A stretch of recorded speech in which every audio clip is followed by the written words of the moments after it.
লাগছে শোন, আর কিছুক্ষণের মধ্যে তো মেয়েটা টপকে যাবে, তারপর ছেলেটাকে বিষ খাইয়ে একদম উপরে পাঠিয়ে দিবি, ঠিক আছে? এই নে টাকাটা ভাগ করে নিবি। হ্যাঁ, আমি চললাম। চল।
তোমার কিছু হবে না, আমি অনেক জেনেছি।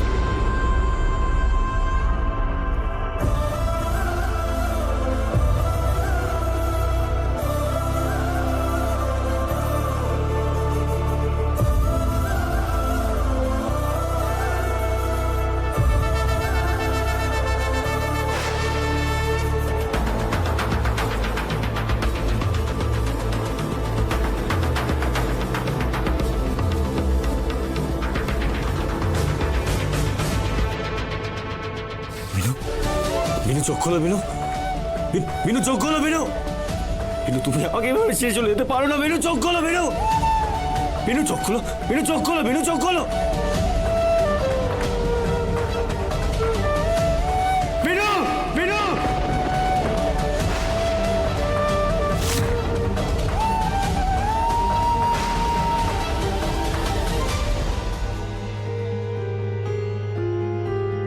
কি বেটা, বেটা কেস, আমার বাবা কই? বেটা কই? বেটা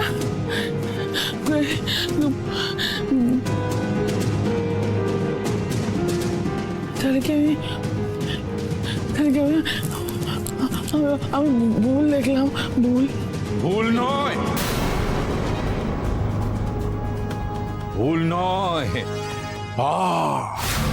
মহাপাপ।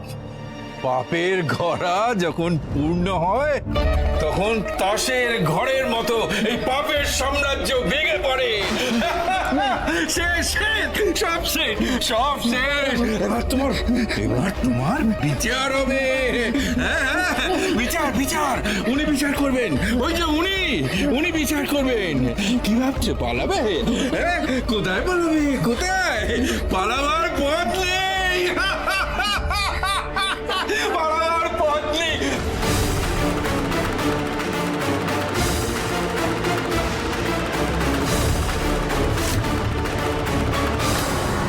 পালাবার পথ নেই।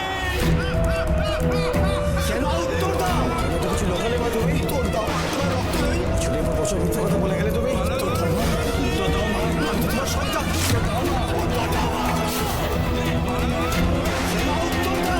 কিছু লোকালে বা তুমি উত্তর দাও। রক্ত নেই, ছেলে বা বছর মিথ্যা কথা বলে গেলে তুমি।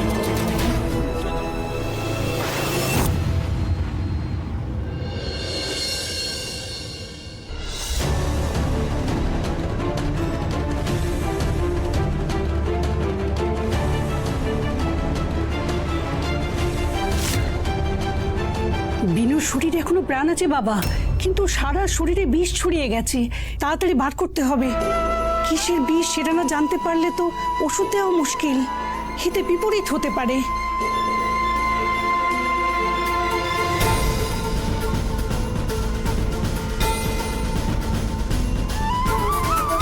বিনুর গলায় একটা কাঁটা বেঁধেছিল, আর সেই কাঁটাটা বেঁধার পরে বডিটা ঠান্ডা হয়ে যায়, আর তারপর পাথরের মতন শক্ত হয়ে যায়।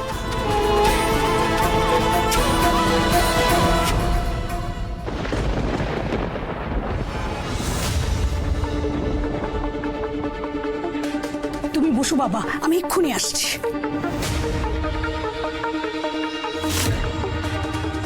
বাবা, আমি একা হাতে পারবো না, এই শিকড়গুলো বাড়তে একটু সাহায্য করো। আচ্ছা ঠিক আছে।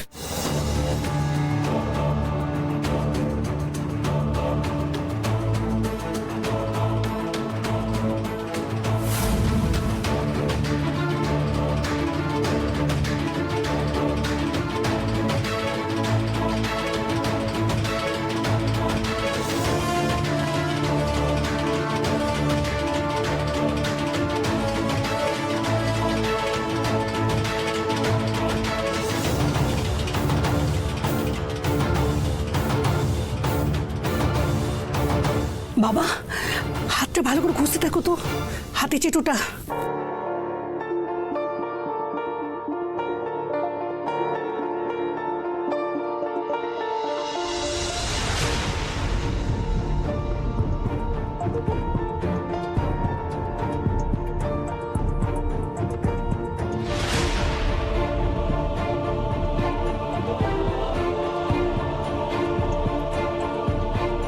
কিচ্ছু হচ্ছে না, কিচ্ছু হচ্ছে না। বিনু এখনো চুপ করছে না, কোনো কথা বলছে না। আপনি প্লিজ বিনুকে ঠিক করে দিন প্লিজ। চেষ্টা তো করছি বাবা, বাকিটা মাধবের ইচ্ছা। বিনু প্লিজ চোখ খোলো প্লিজ, বিনু প্লিজ।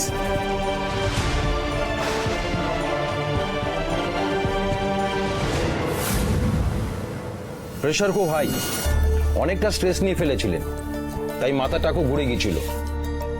তবে আমি এখন যে ইঞ্জেকশনটা দিয়েছি তাতে উনি এখন অনেকক্ষণ ঘুমোবেন। তবে হ্যাঁ, এইভাবে যদি ওনার মানসিক চাপ বাড়তেই থাকে তাহলে উনি কিন্তু আবার অসুস্থ হয়ে পড়বেন। এনিওয়ে, এই ওষুধগুলো একটু নিয়ম করে খাওয়াতে হবে। কেউ একজন একটু ওষুধগুলো বুঝে নিন। আমাকে বুঝিয়ে দিন। এই, তুমি বুঝে কি করবে? আমরা মায়ে যেতে আছি, আমরা সারা রাত জেগে মোহিনী মায়ের সেবা করব। ডাক্তারবাবু, আপনি বরং আমাকে, না না আমাকে না, আমাকে বলতে হবে না, আপনি বরং আমার মেয়েকেই বুঝিয়ে দিন। হ্যাঁ, আমি কোনো সেবা টেবা করতে পারবো না, আমি কিন্তু বলে দিচ্ছি। আজকে আমি ফুল সজ্জা করবো। আরে আপাতত আপনারা কেউ একজন বুঝে নিন প্লিজ, আমাকে বেরোতে হবে। ডাক্তারবাবু, আপনি আমাকে দিন, আমি বুঝে নিচ্ছি। Thank you. আসছি তাহলে। সত্যি বৌদিকে এভাবে পড়ে থাকতে দেখলে কষ্ট হয়, খারাপ লাগছে। সত্যি কাকাই, আন্টির উপর দিয়ে যে কি ঝড় বয়ে যাচ্ছে। আচ্ছা, সবাই তো এখানে, দিবাকর চন্দনা কোথায়? এই হ্যাঁ তো, মামা মামি কোথায়? মানে ওরা বাড়িতে নেই? না না, আরে আমি তো নিচেই ছিলাম, কই ওদেরকে তো বেরোতে দেখলাম না। দেখ গিয়ে হয়তো ঘরে ঘুমোচ্ছে টুমোচ্ছে। কি বলছো কাকাই? ঘুমোচ্ছে?